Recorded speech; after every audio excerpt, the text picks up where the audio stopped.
Hello, everybody. It's me, Natasha. I was gone for a couple of days, not like on a vacation, but just, you know, no videos. So today my video is going to be on what we measure smarts on, because this is a topic that's always interested me because I don't consider myself the smartest in the sense that, I don't always get the best grades in college. I don't always do my best on assignments from time to time, depending on the circumstances. But it should that be the factor that we measure someone's smarts on? Is how good of the grades they get? Because you can get the best grades out there. You can be an Einstein. Even Einstein didn't get the best grades. He was actually, not the typical student. But anyway, my point is, why is it like in America we measure smarts on how well you do on like a test, how well the grades you have, the extracurricular activities you're in. If you're in high school, the type of elite clubs you're in, or if you make it on, onto onto, I'm not too sure, I can't remember, I've been out of high school for quite some time now, honor society or honor roll. At my school we had, if you always got 4.0s every, I think, semester it is, you were immediately in NHS, National Honor Society, and you got to pose in the yearbook your senior year with the National Honor Society crew. You guys get a special jacket. And they would, this was when I was in high school, they would have tutoring sessions, but I didn't find these students to be the smartest of the smartest. I thought, okay, yeah, they get good grades. They know how to take good notes. They know how to study the right sections. They know how to take a test.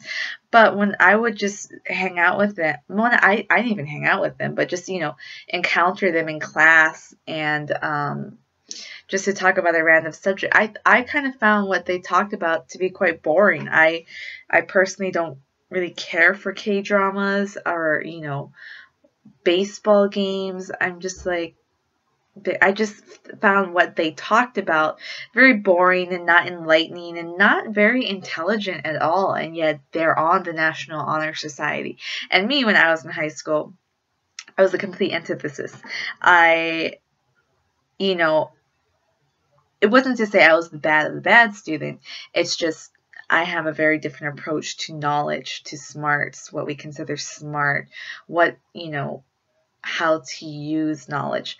I did my schoolwork. I went to school, but I wasn't, an honor student. The whole debacle of, like when President George W. Bush was in office. Oh, he was just a C student. Well, I was like a George W. Bush in high school. I was a C student. There's a few courses that I did really well in and that I just excelled in, and those are my strong points. And those courses were, English and humanities, social studies courses. Anything where I had to write or think critically, those are my strong suits. That's my strong points. I can just dish it out. Other technical courses that I wasn't really strong in were math and science. I'm not a math and science person. But like I said earlier, I know this sounds a little redundant, but English, humanities, social studies, and art. Arts were my strong subjects. So I jokingly call myself George W. Bush in high school. That should have been like my motto. Like, yeah, I'm a C student like George W. Bush. With all respect to Mr. George W. Bush, you look like a fun guy to, have a beer with. But, what do we measure smarts on? Because you could be the smartest of the smart, graduate, medical school, become a doctor. You're a doctor and you're saving lives, but you're failing at life. So where's the you're this brilliant genius, but you're failing at life, the most basic things. So are you truly smart, or just really good at certain areas. Another great example is, I think I read this somewhere or heard it somewhere. I can't really remember where the exact source I heard or read this from, but it's like this, measuring smarts. So we have this woman. She's kind of a scholarly woman. She's not really into fashion or anything. She dresses kind of plain, very studious. She wears these wireframe glasses. So one day she goes up to the makeup counter and, just casually inquires about, no, it doesn't go like that. Actually, wait, isn't the makeup counter? I don't know. I can't remember. So we got this studious, scholarly woman who goes, I think she's doing something for someone. I can't remember exactly, but I heard it somewhere. And the topic she's dealing with is makeup. Someone's asking her, there you go, someone's asking her about makeup. And, of course, this is not her forte. Her forte is, collegiate level, lectures, scientific journals, scholarly journals. She writes journals. She goes to lectures. She, kind of has like a hunch posture while she's carrying, a cat mug of tea or coffee. And someone talks to her about makeup, and she knows nothing about makeup. They start asking her about foundation, eyeliner, contouring, shadowing, you name it. Everything that deals with makeup. And this woman knows nothing about it. Now, is it right and is it fair to call this scholarly woman stupid because she knows nothing about makeup? No, it's not right to call her stupid because she's not stupid. It's just she is,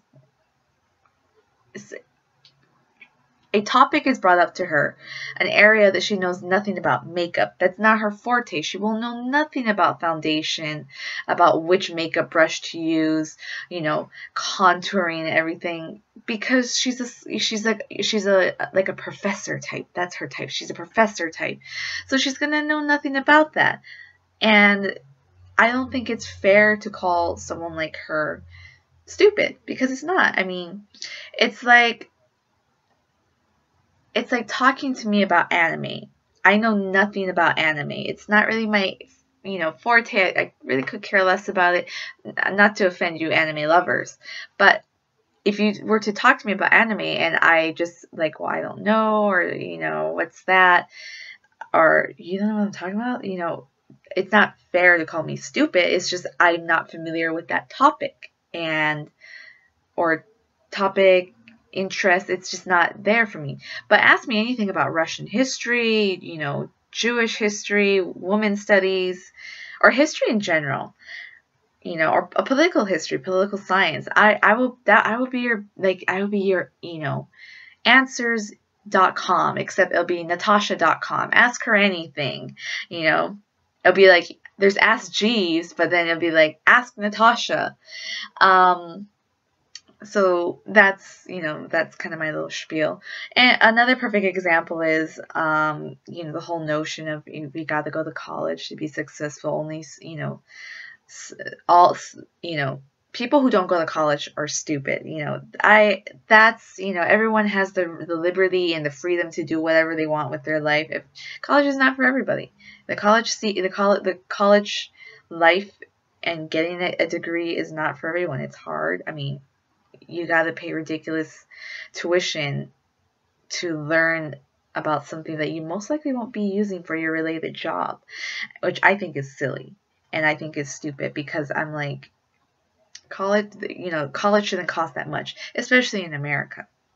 But that's not the time to get political right now. We're talking about, what do we measure smarts on? But a good example is, I don't want to use actors, but that's what I need to use right now. Two, I think, phenomenal actors who are very smart in their own way. But they didn't graduate high school. They didn't go to college, but they are smart. We can't call them stupid. I think it'd be wrong to call them stupid because they are very smart in their own way, in their own unique individual way. First actor being James Spader. You may all know him from Stargate as Dr. Jackson, the nerdy kind of Egyptologist. He, deciphers cuneiform and, goes on this mission and wears those like wireframe nerdy glasses. He wore those Harry Potter glasses before Harry Potter. So, you know, Daniel Radcliffe, you got to give James Spader, aka Dr. Jackson, credit for your glasses. He didn't graduate high school.